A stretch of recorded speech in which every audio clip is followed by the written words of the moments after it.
Hi, thanks for joining us here on the Art Mentorship Society of Alberta's YouTube channel. My name is Jai Tanninen, and I'll be guiding you through this video series on Introduction to Acrylic Painting.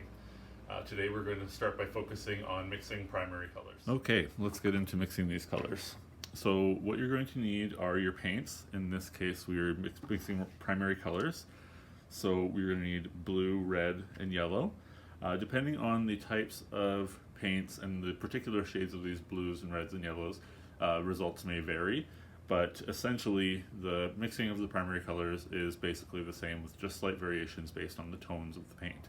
We're also going to use some white to lighten the colors, just to show you some additional mixing basics.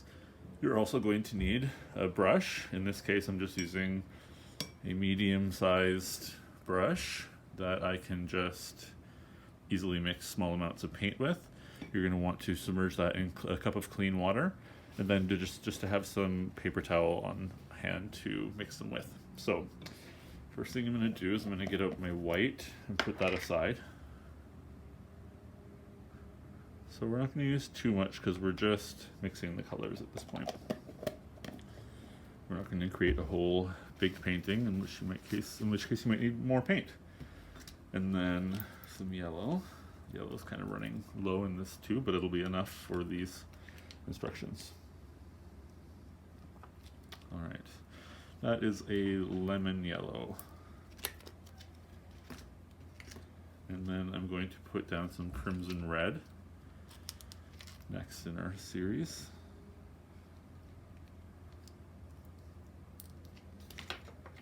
And after the red, I have some ultramarine blue. A little bit of dust on there, we'll just get it off just in case that gets in the way. There's some more. Okay, so we're going to start by mixing the primary colors into secondary colors. So make sure your brush is damp. You can pat it off on the paper towel. Let's start by mixing the first two primary colors, yellow and red. So take a little bit of the yellow, put it aside, and then scoop up a little bit of red, and then put that aside as well. If you mix a darker color into a lighter color, or anything into yellow or anything into white, it's going to quickly overpower the lighter color or the white, more so than the lighter will overpower the darker or the more saturated. So I recommend taking your time and starting with the lighter color first. So here we have our yellow, and here's our red. So what we're going to do is we'll mix these together, and that will make a secondary color, which is orange. So yellow and red will make an orange. And the more yellow you add, the lighter it will get, and the more on the yellow side of the spectrum, versus the more red you add, the darker and richer that orange may be, like a burnt orange, or maybe the inside of a blood orange or something. And a little bit more here. Okay, so you can see how that would make an orange by mixing the red and the yellow. Then for the next part, we're going to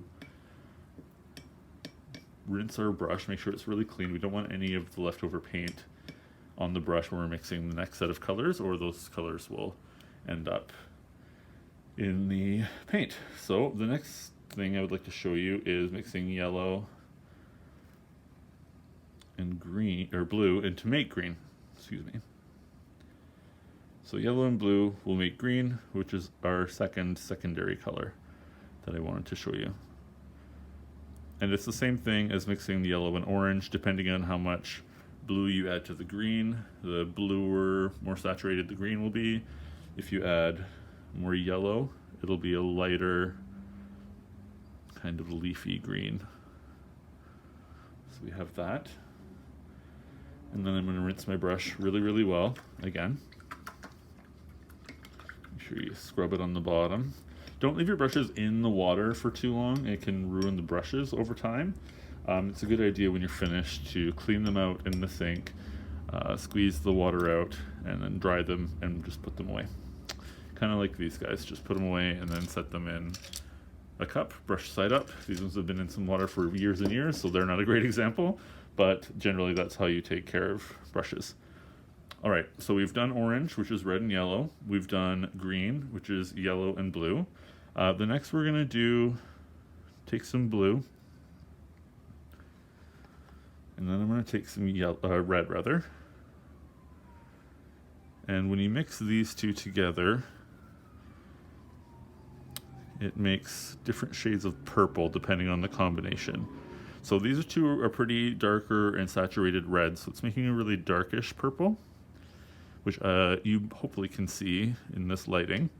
But what we can do is, now that we've mixed red and yellow to make orange, and yellow and green to make blue, and blue and red to make purple, we can start playing with the white.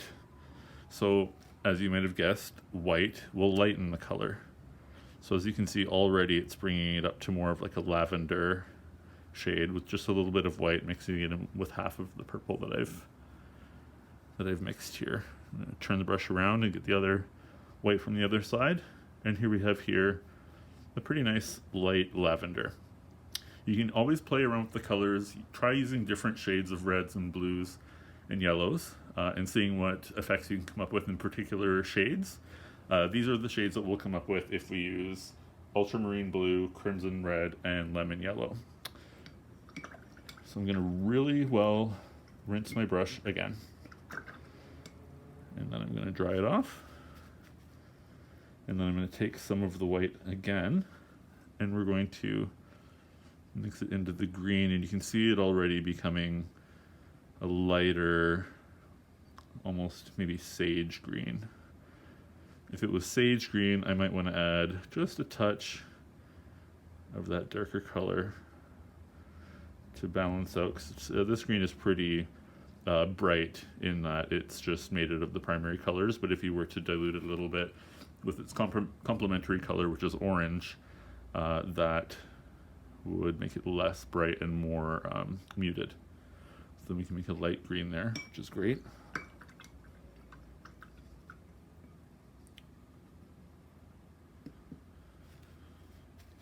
And then with our orange, also I'm going to take some white, and I'm going to start mixing that in. And you can see right away it becomes a warm, light orange.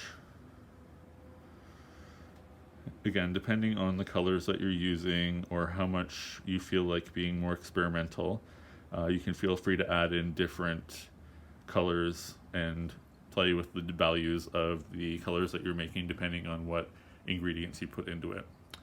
So for now, we've used white, yellow, red, and blue, and we've created the secondary colors of orange, green, and purple.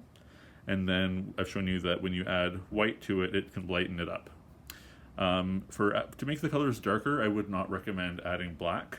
Black should be pretty rarely used unless it's something more abstract or specific or you have a really good reason for it. Black won't darken the colors, it will sort of just make them a bit more black. It can darken them, but it's a bit more difficult, and maybe we'll get into it in another video. But so far, this should get you started. Feel free to rewatch the video again if you need to and go through the process, and comment down below if you have any questions or want to know anything else or have any requests for other lessons. Thanks very much. Okay, and that was primary colors. So hopefully you found that helpful. And you can find me on Instagram at Jai Tanninen, and you can find the Art Mentorship Society of Alberta on Instagram at AMSA_Graham. Thank you very much. We'll see you next time.